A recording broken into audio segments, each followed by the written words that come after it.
তিনবারের সাবেক প্রধানমন্ত্রী খালেদা জিয়ার রুহের মাগফিরাত কামনায় জাতীয় প্রেসক্লাবে শোকসভার আয়োজন করে বিশ্ব মানবাধিকার সংস্থা। এতে খালেদা জিয়ার রাজনৈতিক দর্শন ও সরকার পরিচালনায় দক্ষতার নানা বিষয় উঠে আসে। সভায় বিএনপির স্থায়ী কমিটির সদস্য ডক্টর মঈন খান বলেন, খালেদা জিয়ার আদর্শ ধারণ করেই পরিচালিত হবে বিএনপির ভবিষ্যৎ রাজনীতি। তিনি রাজনীতির সংজ্ঞা থেকে অনেক উপরে ছিলেন এবং তিনি রাষ্ট্রনায়কের সংজ্ঞায় তিনি উন্নীত হয়েছিলেন।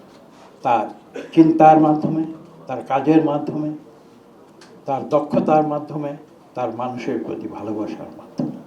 এ সময় দলটির চেয়ারপারসনের উপদেষ্টারা বলেন, বিগত 17 বছর বিএনপি একদিনের জন্য আন্দোলন থেকে সরে আসেনি। খালেদা জিয়ার আদর্শিক দেশ গড়ার স্বপ্ন বাস্তবায়নেরও কথা জানান বিএনপি নেতারা। বেগম খালেদা জিয়া হচ্ছেন সেই মা, সেই শাসক, সেই জনগণের প্রতিনিধি যিনি 2001-06 দেশ পরিচালনার দায়িত্বে থাকা প্রধানমন্ত্রিত্বকালীন তার মন্ত্রণালয়ের মন্ত্রী, টেলিযোগাযোগ মন্ত্রী, তার পুত্র যুবদল করতেন তখন। তার বিরুদ্ধে এমন অভিযোগ এসেছিল, এই কারণে মন্ত্রীকে সেখান থেকে সে পদ থেকে সরিয়ে দেওয়া হয়েছিল। নতুন রিন গভীর থেকে পরিষ্কার করে কাপড়কে রাখে নতুনের মতো উজ্জ্বল। নতুন রিন অ্যাডভান্সড পাউডার। তারেক রহমানের নির্দেশ অনুযায়ী যে প্রতিহিংসা নয়, বিভাজন নয়, হামলা নয়, মারামারি নয়, কাটাকাটি নয়, আমরা শ্রদ্ধা ভালোবাসা নিয়ে মানুষের মন জয় করব।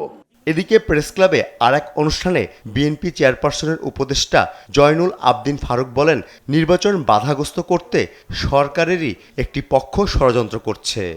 এই সরকার যখন বিদেশিদের ব্যালট দিয়ে ভোটাধিকার প্রয়োগ করলেন, শুরু হলো ষড়যন্ত্র। তাই জনগণ আমার কথা না বলা শুরু করেছে, ব্যালট কারচুপির ডক্টরেট দেওয়া উচিত এদেরকে। একই সময়ে জাতীয় প্রেসক্লাবের সামনে গ্যাসের মূল্য বৃদ্ধি ও অবৈধ অস্ত্র উদ্ধারের দাবিতে বিক্ষোভ সমাবেশে বিএনপির ভাইস চেয়ারম্যান শামসুজ্জামান দুদু বলেন, অপরাধ দমনে সরকার ব্যর্থ হওয়ায় একের পর এক হত্যার ঘটনা ঘটছে।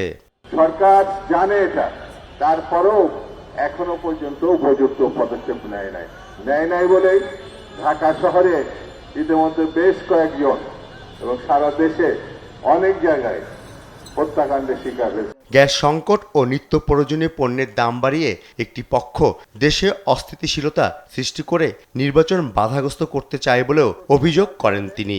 ভালো নির্বাচনের জন্য এটা যেমন প্রয়োজন। ফররুখ বাবু, দেশ টিভি, ঢাকা।